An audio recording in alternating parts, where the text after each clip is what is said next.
Secret invasion का finale यानी कि 6th एपिसोड आ चुका है, तो इसको एक्सप्लेन करना स्टार्ट करते हैं। तो अगर आपको 5th की एंडिंग याद हो तो ग्रेविक ने फ्यूरी को अल्टीमेटम दिया था कि जो एवेंजर्स एंड गेम की बैटल हुई थी उससे जो डीएनए कलेक्ट किया गया था, जिसको हम हार्वेस्ट बोल रहे थे, वो हमको लाके दे दो। वहाँ पे नकली वाला रोड्स हॉस्पिटल में होता है, वो प्रेसिडेंट को कन्विंस करने की कोशिश करता रहता है कि रशिया में जो स्क्रल्स का बेस है उसके ऊपर न्यूक्लियर स्ट्राइक करवा दीजिए, और ऐसा रोडीज इसलिए चाहता है नकली वाला क्योंकि इससे वर्ल्ड वॉर 3 हो सके। फिर हम फ्यूरी के पास वापस आते हैं। वो अपनी वाइफ को फ़ोन मिला के गुड बाय कॉल करता है क्योंकि उसको लग रहा होता है कि अब वो ग्रेविक के पास जाएगा तो क्या पता वो वापस लौटे या ना लौटे। फिर हम लोग हॉस्पिटल वाले सीन में वापस पहुंच जाते हैं जहाँ पे रोडीज के पास सोनिया का कॉल आता है। वो बोलती है कि फ्यूरी आ रहा है तो आप प्रेसिडेंट को मूव कर लो किसी और फ्लोर पे। रोडी पहले तो मानता नहीं है, कहता है कि उसके पास बहुत अच्छी सिक्योरिटी है, पर फिर वो फाइनली कन्विंस हो जाता है। वहाँ पे फ्यूरी ग्रेविक के पास पहुँच जाता है रिएक्टर रूम में, जहाँ पे सुपर स्क्रल मशीन भी है।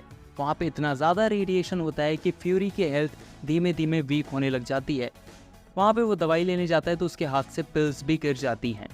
ग्रेविक फ्यूरी से बोलता है कि किसी ने सोचा था द ग्रेट निक फ्यूरी अपना लास्ट टाइम मेरे साथ बिताएगा।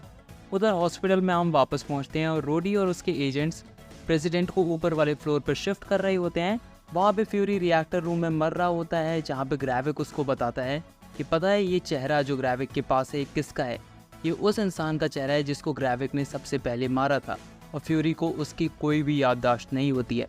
फ्यूरी एडमिट करता है कि वो एक नंबर का फेलियर है, वो स्क्रल्स को नया घर नहीं दिला पाया जैसा कि उसने प्रॉमिस किया था, इसलिए वो ग्रेविक को हार्वेस्ट दे देता है, मतलब सारे एवेंजर्स का डीएनए, और कहता है कि अर्थ को छोड़ के चले जाओ और ये सारी पावर्स रख लो।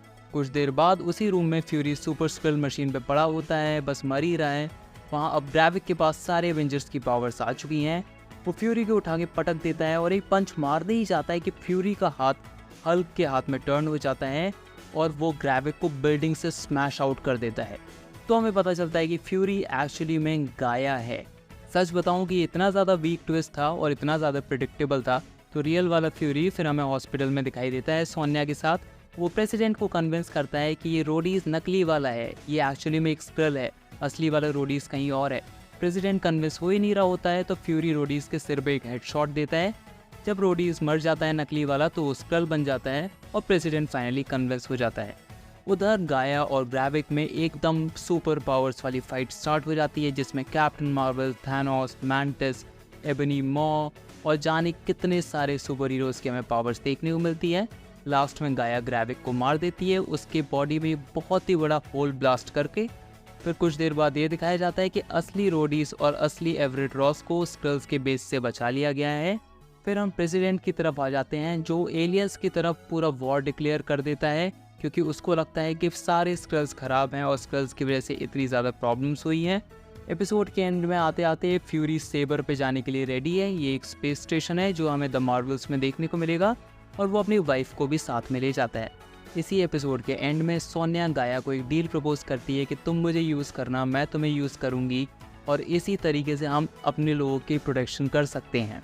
और फिर फाइनली सीक्रेट इन्वेजन ओवर हो जाता है। और देखा जाए तो MCU का ये वीकेस्ट शो था, क्योंकि इसमें ज़्यादातर टाइम तो बातें ही होती रहीं और किसी तरफ लीड नहीं कर पाया। मतलब लग रहा था कि इस एपिसोड में कुछ खास होगा, पर फिनाले आते आते सब बस धीमा धीमा और नॉर्मली चलता रहा। तो आप बताइए कि आपको MCU का सीक्रेट इन्वेजन कैसा लगा नीचे कमेंट्स में, और अगर वीडियो अच्छी लगी होगी तो इसको लाइक करिएगा, चैनल को सब्सक्राइब करिए, एंड थैंक्स फॉर वॉचिंग।